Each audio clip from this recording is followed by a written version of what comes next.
So, ayan, sinubukan ko yung trending dessert at ayan na nga guys. So, syempre, hindi nagpakabog ang lola.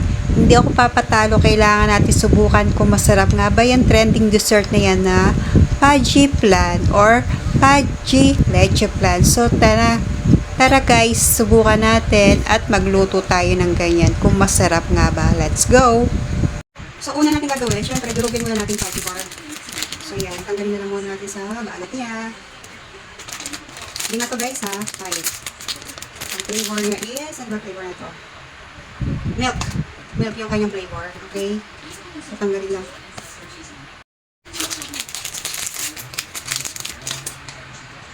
So, ibang-mash natin to talaga, na parang as in talagang durog na durog. Yung magiging smooth na siya, na parang wala tayong makikita buo-buo. Yun dapat ang mangyayari dito guys. So, yan. So, ito na yung 5. And then, i-mash lang natin. Kailangan buong buo. Eh, yung pinong-pino. Ayan. So, para siya malusaw kagad, ilagay ko na yung evaporated milk, guys. Evaporated milk para malusaw na siya. Habang natin siya ang dibubuo. Diba? So, ganyan.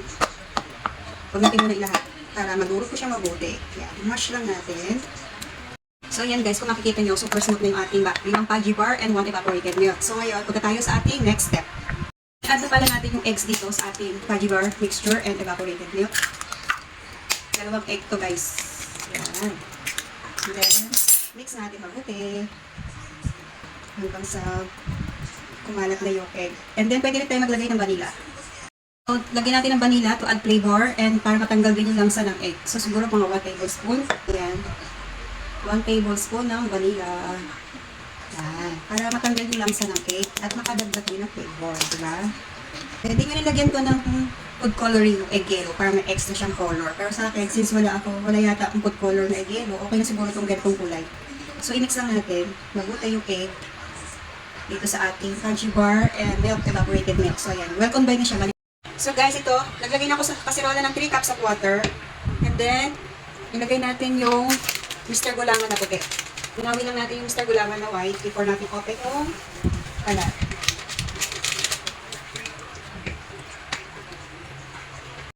Lang natin yung parang almost pakulo na siya. Yan. Huwag natin pakuluin ng gusto guys ha. Yung parang pakulo na siya. Patayin na natin yung kalan bago natin ilagay yung prensada. So, hintayin na lang natin na magkumulo or bago kumulo. And guys, ready na yung ating gulamang mixture. I-add na natin ng unti-unti itong prensada. So, i-mix pa rin natin. At patayin natin yung apoy guys. Para, yan, ganyan lang. I-mix lang natin. Yan. Sa irit natin, diba? Sayang naman. So, i-mix natin na mabuti. Tak natin. Sayang. Diba? Every drops count. Yan. So, i-mix natin siya. At nakita natin na well combined na yung prensada at saka yung gulaman. Ibubuhos na natin dito guys yung ating Paji bar and evaporated milk and eggs mixture. So, yan. Ganyan na. Diba? Mix para natin na mabuti. Ayan. So, yan. I-add na natin yung ating mixture. Yan. Haluin natin mabuti. Ayan, saibin natin. Sa natin apoy. Huwag na. Ayan. So, mix-mix lang. Ayan, ganyan lang. So, guys, start na tayo. Una, magkakaramelize muna tayo ng white sugar dito sa aluminum na baking pan. So, at saka meron kong lanera. So, siguro sa ganitong kaliit, lagyan ko lang siya ng 1 tablespoon of white sugar. Ayan. And since dito malaki, so try natin ng mga 6. And then, isa lang natin sa kalan. So, guys, tara. So, ayan guys, so brown na siya. So, spread lang natin para lahat magkaroon. Ayan guys, nakaramelize ko na yung white sugar sa lanera. So, nakagawa ako ng 2 lanera at isang big baking pan. At yan, so ito ngayon papakita ko ulit yung ingredients natin. Yung Paji bar na, parang ang bang flavor na ito. As basta yung puro yellow ha. Parang custard yata ito, Paji bar. 5 piraso. And then, white Mr. Gulaman or any kind of powder gulaman. Basta yung unflavored, yung kulay puti. And then, isang evaporated milk and kremsada or condensed. Bahala kayo kung ano yung gagamitin nyo. So ako, ito yung ginamit ko, kremsada para lasa na siyang Nestle cream o ma-creamy. And then, evaporated milk. So yeah, so mamaya papakita ko sa inyo kung paano ko siya gagawin. See you later. Ayan, buhutin natin guys ating baking pan. Yan, diba? So, yeah. Palamigin lang natin siya. Hanggang dito sa dalawang lalera.